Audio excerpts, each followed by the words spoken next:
Pessoal, veja bem aqui, ó. Hoje nós vamos ter o gabarito aí da semana 2 do PET 2 de vocês.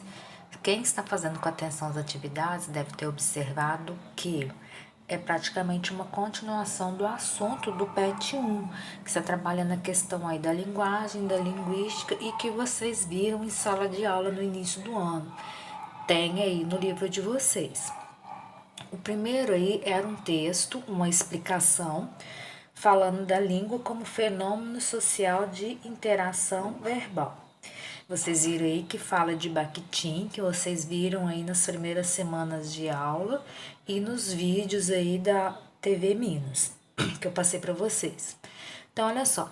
Qual o motivo do autor do texto ter utilizado a variante linguística própria daquele grupo social? Por quê, gente? Porque mesmo você pertencendo ao mesmo grupo social, você usa diferentes falas de acordo com a situação que você encontra, igual eu já falei com vocês lá na sala de aula. Quem é que lembra? É a nossa linguagem como se fosse uma roupa que você usa para ir numa praia, numa piscina, não é que você vai num casamento e assim por diante.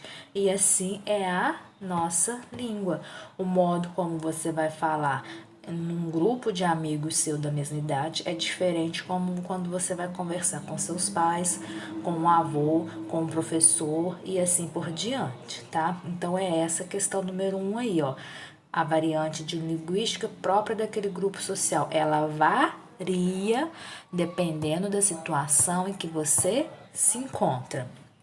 No 2, eu assisti um texto, olha só, a praia de frente para a casa da avó. Então, veja bem, pelas falas, pelas linguagens aí, você vê que pertence a um determinado grupo. Então, o que falou aí, ó? No trecho. Então, destacou um trecho do texto e colocou algumas palavras em negritos. Vocês têm aí, ó, triquilha, tigrada, backside, lipa, espuma. E perguntou aí para vocês se essas expressões destacadas são gírias próprias de qual grupo social. Qual grupo, pessoal? A primeira linha do texto já vai te falar. Olha lá, eu queria surfar. Então, essas gírias, elas pertencem ao grupo que dos surfistas.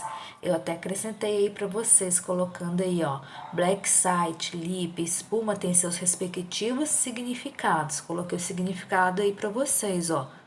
Backside, o movimento que o surfista pega a onda.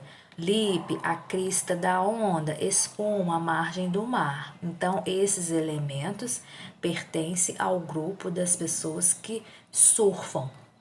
Um surfista lendo esse texto, ele não ia achar tão estranho igual nós como fizemos a leitura, tá? 3. Questão 3, pessoal. Vocês têm aí, já é uma questão do Enem, trabalhando a questão da linguagem, a linguística, cai também no Enem, tá? É as variações linguísticas, as figuras de linguagem, literatura e interpretação de texto. Então, eu sempre vou bater nessa tecla. Temos que ler, criar o hábito da leitura. O aluno que lê, ele se dá bem em qualquer tipo de avaliação. Então, olha só, temos um texto que foi dado para vocês, que é uma canção, e em seguida pergunta aí, ó, na letra da canção apresentada, o compositor Lobão explora vários recursos da linguagem da língua portuguesa, a fim de conseguir efeitos estéticos ou de sentido.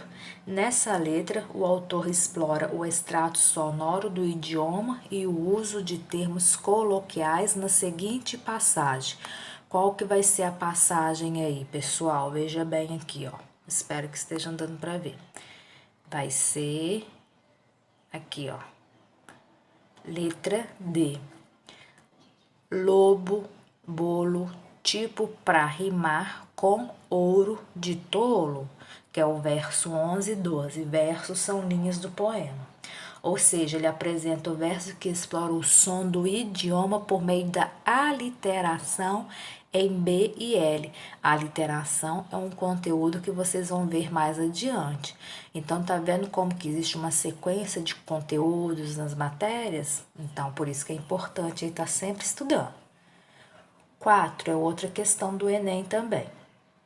Compare os textos 1 e 2 a seguir, que tratam de aspectos ligados a variedades da língua portuguesa no mundo e no Brasil. Então, vocês tinham aí, ó, texto 1 e texto 2. Após a leitura, vem aqui a nossa pergunta. Os textos abordam o contato da língua portuguesa com outras línguas e processos de variação e de mudança decorridos desse contato. Da comparação entre textos, conclui-se que a posição de João de Barro no texto 2 em relação aos usos sociais da língua revela. Então, veja bem, foi dado para vocês 2 textos e a questão está em cima do texto 2, tá? Outra coisa que eu sempre falo com vocês, tem que ler a fonte. Então, aí, o que vai revelar aí para vocês? Letra D. Adesão à concepção de língua como entidade homogênea e invariável, e negação da ideia de que a língua portuguesa pertence a outros povos. Pediu para justificar a sua opção escolhida. O que ele quis dizer no texto 2, pessoal, em relação aí com a letra D? Olha só, ele possui o que? Uma relação antiquada e preconceituosa, ao dizer que os outros países, como aqui no Brasil, na Ásia, na Guiné e na África, barbarizam quando querem imitar o modo de falar e de escrever dos portugueses.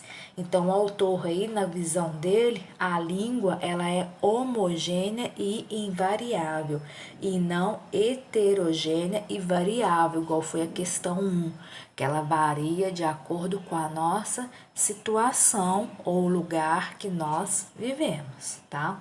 Então, seria a letra D e a justificação seria essa daí que eu expliquei para vocês.